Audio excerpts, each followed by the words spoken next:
I saw a thread on a message board about private trainers today, and I think it was a little bit of phishing from some private trainers trying to increase notoriety or get their name out there. Uh, but maybe it was a truthful post and an honest question by a parent.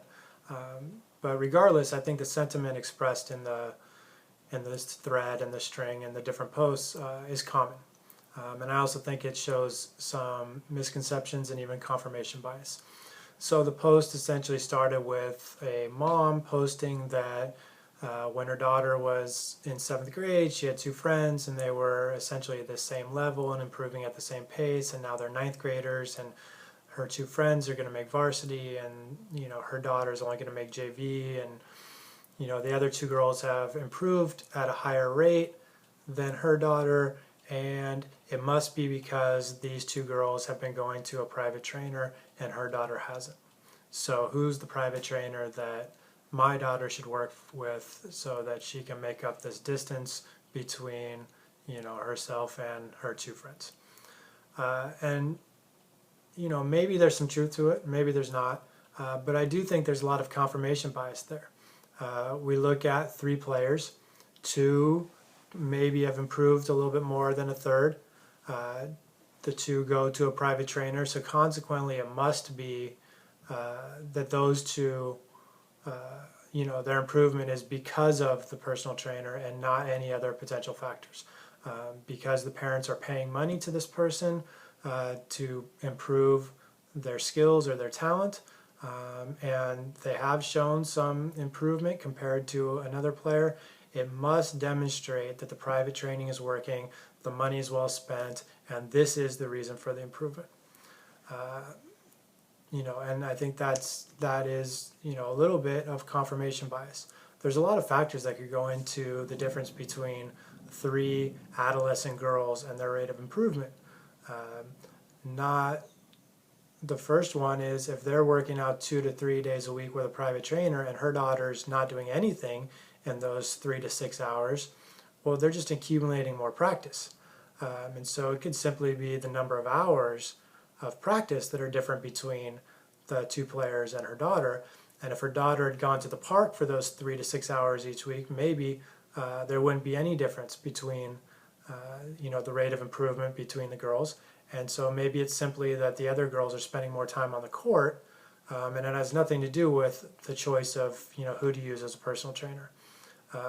There's nothing to be said about growth rates, anything about playing time, genetics, weight, strength. Are the other girls also lifting weights in addition to going to a private coach? Are they working out? Maybe they have older siblings that they play against at home, or they go to the park with their older siblings and have to playing games with them. Maybe they play more pickup. Maybe they play with boys on the side. There's a lot of factors that could go into an explanation of why one person improves at a faster rate than another, because there's a lot of factors involved in skill development and talent development. And so I think we often take the easy way of saying, oh, well, this person is paying money to this trainer and there's some visible improvement, therefore it must be because of the trainer. See, training works. All right, I just need to pay money for my daughter, and then my daughter will be able to close the gap, and my daughter will be a good player as well. And all I have to do is pay.